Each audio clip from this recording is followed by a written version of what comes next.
Kaon ka ka. May sisto pa. Ha? Ano ba yun? Kinain Ano pa?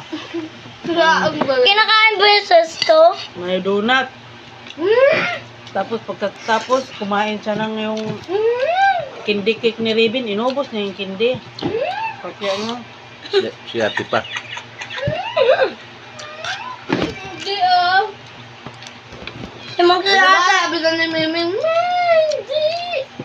Diba? Sabi na, sabi naman ni Lola. Pag ikaw nakalabit ah. Kumain siya ng spaghetti. Wey! Di dala, bela, dala, mali!